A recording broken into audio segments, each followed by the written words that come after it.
हे भगवान कृष्ण, इस वीडियो को जो भी लाइक करें उसकी गरीबी जन्म जन्मांतर की परेशानी दूर कर देना, उसे धनवान बना देना। एक लाइक जरूर करें।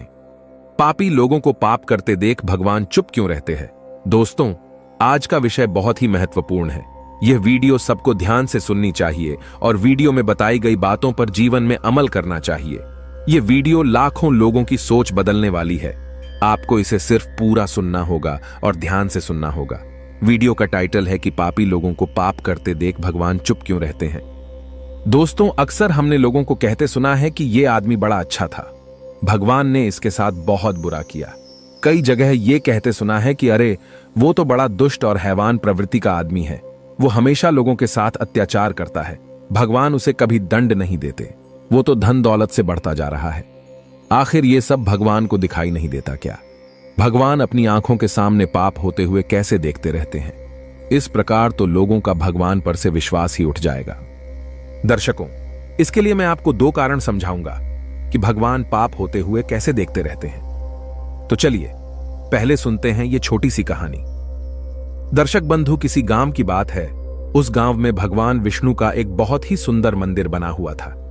मंदिर की देखभाल के लिए उसी गांव का एक व्यक्ति सेवक लगा हुआ था, जो सुबह शाम मंदिर की साफ सफाई करता था और दोनों समय स्नान ध्यान से निवृत्त होकर भगवान की पूजा अर्चना करता था। वो आदमी बहुत ही निर्धन और दुखी था। मंदिर पर आने वाले श्रद्धालुओं द्वारा उसे जो कुछ दान दक्षिणा दे दी जाती थी, वो उसी से अपने परिवार की गुजर चलाता था। मंदिर परिसर में काम करते करते वो अपनी जिंदगी से जुड़ी निजी शिकायतें भगवान की प्रतिमा के सामने खड़ा होकर करता रहता था। कभी घर की बातें, कभी परिवार की बातें, कभी दुनियादारी के उलझने। एक दिन की बात, वो भगवान की प्रतिमा के सम्मुख खड़ा होकर कुछ शिकायतें भगवान से कर रहा था कि हे भगवान, आपकी जिंदगी कितनी आरामदायक है। आप तो बस मंदिर में एक जगह आराम से खड़े रहते हैं और लोगों की प्रार्थनाएं सुनते रहते हैं। कोई तुम्हें लड्डुओं का भोग लगा जाता है, कोई प्रसाद चढ़ा जाता है, तरह तरह के मिष्ठान और पकवान भी आपको यही खड़े खड़े खाने को मिलते रहते हैं। तुम्हारा जीवन कितना आसान है और मेरी जिंदगी कितनी कठिन है। छोटी सी जिंदगी है, उसमें हजार तरह की व्याधियां भरी पड़ी है, हजार तरह की परेशानियां दे दी हैं। दिन भर कड़ी मेहनत करता हूं, तब कहीं 2 समय का खाना मैं अपने परिवार के लिए जुटा पाता हूं। पापी पाखंडियों को देखो, देर रात बुरे कर्मों में प्रवृत्त रहते हैं, फिर भी मौज की जिंदगी जी रहे हैं। हे भगवान, यदि मेरी जिंदगी भी आपकी तरह होती तो मेरा जीवन कितना खुशहाल होता। अपने उस सेवक की ऐसी बातें सुनकर भगवान से रुका नहीं गया। वे मूर्ति में से ही प्रकट होकर कहने लगे, हे वत्स, तुम गलत सोच रहे हो। तुम जैसा सोच रहे हो वैसा नहीं है। दूर से देखने पर सबका जीवन अपने जीवन से अच्छा दिखाई पड़ता है। जब हमें उसकी वास्तविक जिंदगी का पता चलता है, तब समझ में आता है कि यह तो मुझसे भी गया गुजरा जीवन जी रहा था। तुम मेरी जिंदगी को आसान समझ रहे हो। मेरा जीवन उतना आसान नहीं है जितना तुम समझ रहे हो। मुझे भी बहुत सारी चीजें देखनी पड़ती हैं, बहुत सी व्यवस्थाएं बनानी पड़ती हैं, बहुत सी चिंताएं लगी पड़ी हैं। अच्छे के साथ अच्छा कैसे हो और बुरे के साथ बुरा कैसे हो, यह सब सोचना पड़ता है। कोई किसी असहाय को सताता है, कोई पीड़ित को पीड़ित करता है तो उसकी रक्षा करनी पड़ती है। मेरी जिम्मेदारी को जिस दिन तुम समझ जाओगे, उस दिन तुम्हें मेरी मेहनत के बारे में भी पता चल जाएगा। इतना आसान नहीं है भगवान बनना।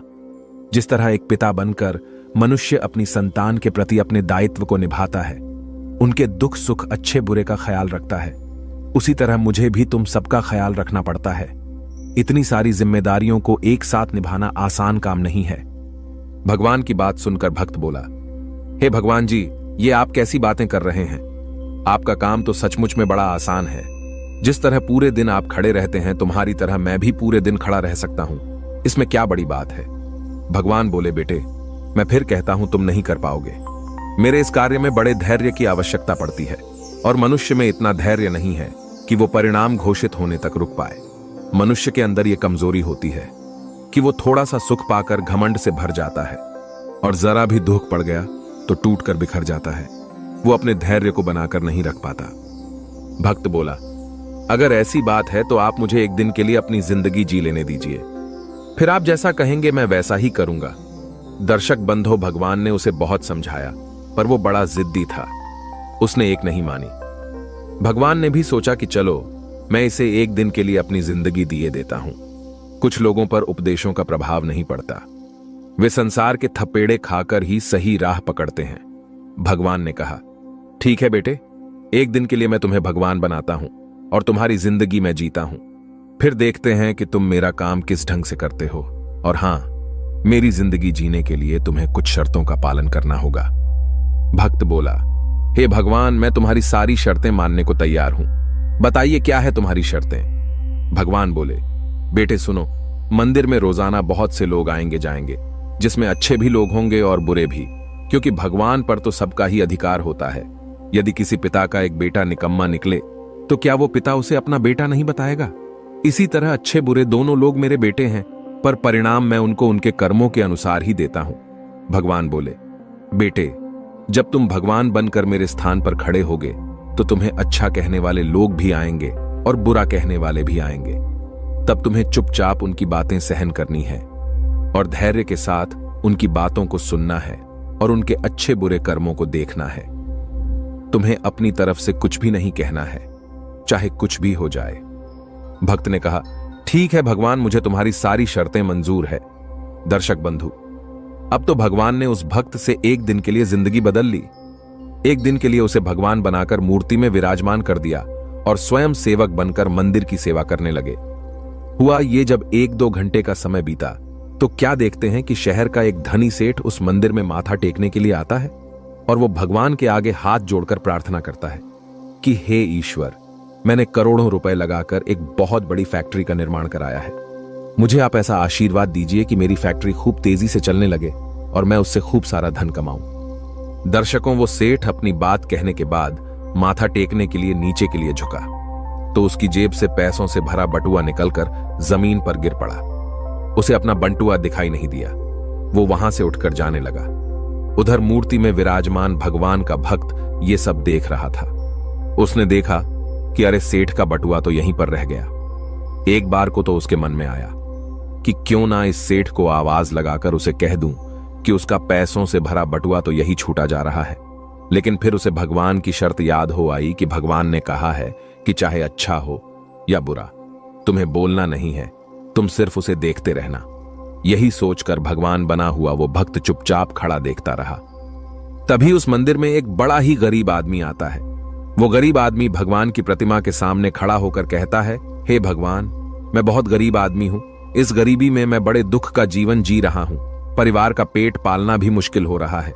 घर में मां बीमार है, उसके लिए इलाज के लिए पैसे नहीं है। कहां से व्यवस्था करूं? कुछ समझ नहीं आ रहा है कि आगे का जीवन कैसे चलेगा। आज मेरी जेब में मात्र 10 रुपए है। इनसे तो ना एक समय का राशन ही आ पाएगा, ना मां की दवाई। कुछ कृपा कर दो भगवान, जिससे मेरी जरूरतें पूरी हो जाए। दर्शक बंधुओं, इतना कहकर वो आदमी वहां से जाने को हुआ। तभी उसकी नजर पैसों से भरी उस बटुए पर पड़ी। उसने झट से बटुआ उठा लिया और उसमें बहुत सारे पैसे देखकर वो मन ही मन खुश होने लगा और भगवान को धन्यवाद देने लगा कि हे भगवान, आप वास्तव में बड़े महान हो। आपने मेरी प्रार्थना इतनी जल्दी ही सुन ली। इन पैसों से अब मैं अपने परिवार के लिए राशन की व्यवस्था करूंगा और मां का इलाज कराऊंगा। दर्शक बंधु, भगवान को धन्यवाद देकर वो वहां से जाने लगा। उधर भगवान बनकर प्रतिमा में समाया हुआ भगवान का भक्त सोचने लगा, अरे ये बटुआ तो सेठ का है और ये गरीब आदमी उसे उठाए लिए जा रहा है। एक बार को तो उसके मन में आया कि आवाज देकर इसे बता दूं कि ये बटुआ उसका नहीं है, बल्कि सेठ का है जो वो उसे लिए जा रहा है। लेकिन तुरंत ही उसे भगवान की वो शर्त याद हो आई कि भगवान ने तो मुझे बोलने के लिए मना किया है, इसलिए वो चुपचाप मौन बनकर खड़ा रहा। गरीब आदमी के जाने के बाद मंदिर में एक व्यक्ति और आता है। वो तीसरा व्यक्ति एक सैनिक था जो 1 महीने के लिए युद्ध पर जा रहा था। वो मंदिर में भगवान से इतनी प्रार्थना करने आया था कि उसकी यात्रा सुरक्षित रहे। वो 1 महीने के बाद सकुशल अपने घर लौट आए। वो सैनिक प्रार्थना कर ही रहा था कि इतने में वही व्यापारी कुछ पुलिस वालों के साथ मंदिर में दाखिल होता है, जिसका पैसों से भरा बटुआ मंदिर में छूट गया था। सेठ ने पुलिस से कहकर उस सैनिक को पकड़वा लिया और बोला, साहब, मेरे बाद मंदिर में यही व्यक्ति आया है, इसने ही मेरा बटुआ चोरी किया है। पुलिस वालों ने उस सैनिक को गिरफ्तार कर लिया और उसे पकड़कर ले जाने लगे। यह बात भगवान बने हुए भक्त को बिल्कुल भी हजम नहीं हुई, क्योंकि वो सैनिक तो बिल्कुल निर्दोष था। बटुआ तो वो गरीब आदमी लेकर गया था। भगवान बने हुए भक्त को अपने सामने होता ये अन्याय का काम पसंद नहीं आया। वो भगवान की शर्त को याद करके चुप रहना चाहता था, क्योंकि भगवान ने उसे बोलने के लिए मना किया था, लेकिन वो उस अन्याय को मौन रहकर देखना भी नहीं चाहता था। वो जानता था कि उसके चुप रहने का मतलब है कि एक बेकसूर आदमी को सजा हो जाएगी। उससे रुका नहीं गया, वो बोल ही पड़ा, हे सेठ, तेरा बटुआ इसने नहीं चुराया है। तेरा बटुआ तो इससे पहले मंदिर में आया एक गरीब आदमी चुरा ले गया है। मैं भगवान हूं और मैंने सब कुछ देखा है। दर्शक बंधुओं, अब भला पुलिस वाले भगवान की बात क्यों ना माने? उन्होंने तुरंत सैनिक को छोड़ दिया और उस गरीब आदमी को पकड़ लाए। उसे सेठ का बटुआ भी छीन लिया। वो बेचारा बड़ा निराश हुआ। उधर जब एक दिन का समय पूरा हुआ तो भगवान मंदिर में आए। उधर भगवान बने हुए उस भक्त ने पूरे दिन का घटनाक्रम भगवान को सुनाया और बड़े गर्व से कहा कि हे भगवान, आज मैंने एक सैनिक के साथ हो रहे अन्याय को होने से रोक लिया। देखिए, एक दिन भगवान बनकर मैंने कितना महत्वपूर्ण कार्य किया है। भक्त की बात जब भगवान ने सुनी तो कहने लगे, वत्स, तुमने न्याय नहीं अन्याय किया है। तुमने उस गरीब आदमी को पकड़वाकर उसके परिवार के मुंह से भोजन का निवाला छीना है, उसकी बीमार मां का इलाज होने से रोका है। ये तुमने बहुत बड़ा अन्याय कर दिया है। वो सेठ बड़ा अधर्मी था। उसने पाप कर्म करके करोड़ों की दौलत जोड़ी है। गरीबों का पेट काटकर उसने उन पैसों को जमा किया है। यदि उसका बटुआ छूट गया था तो क्या हुआ? कम से कम किसी गरीब का कुछ भला हो जाता और उस सेठ के कुछ पाप भी कम हो जाते। तुमने उस सैनिक को बचाकर भी बहुत बड़ा अन्याय किया है। वो सैनिक अपने राजा के साथ युद्ध में जाकर एक कमजोर देश का राज्य हड़पने वाला था। जानते हो उस युद्ध में कितने निर्दोष मारे जाएंगे? तुमने उसे बचाकर अन्याय किया है। भक्त को भगवान की बात सुनकर बड़ा पश्चाताप हुआ। कहने लगा, भगवान, मैं तो वही देख पा रहा था जो मेरी आंखों के सामने हो रहा था। उसके पीछे की सच्चाई कुछ और होगी, ये मैं नहीं देख पा रहा था। कहने लगा, भगवान, दुनिया को सिर्फ आप ही चला सकते हैं, क्योंकि आप जीवन के हर पहलू को अच्छी तरह से देखभाल कर कार्य करते हैं। आप जो करते हैं अच्छा ही करते हैं। गलत तो हम हैं जो जीवन की वास्तविकता को समझ नहीं पाते। उससे पहले ही आप पर दोषारोपण करने लगते हैं। जब हमारे साथ कुछ गलत हो रहा होता है या हमारे हिसाब से कुछ नहीं होता है तो उस समय हम अपना धैर्य खोकर भगवान पर कटाक्ष करने लगते हैं, उन्हें दोष देने लगते हैं। हम ये समझ नहीं पाते कि हमारे साथ हो रहे गलत कार्य में भी भगवान की कोई ना कोई योजना छुपी हुई होती है जो आगे चलकर हमारे लिए हितकर साबित हो सकती है। समझदारी इसी में है कि हमें गंभीरतापूर्वक कार्य के अगले पिछले परिणाम को सोच लेना चाहिए। यदि आपके साथ आपकी मर्जी के अनुसार कुछ नहीं हो रहा है तो उसमें भगवान की मर्जी समझना चाहिए, और भगवान जो करता है वो अच्छा ही करता है।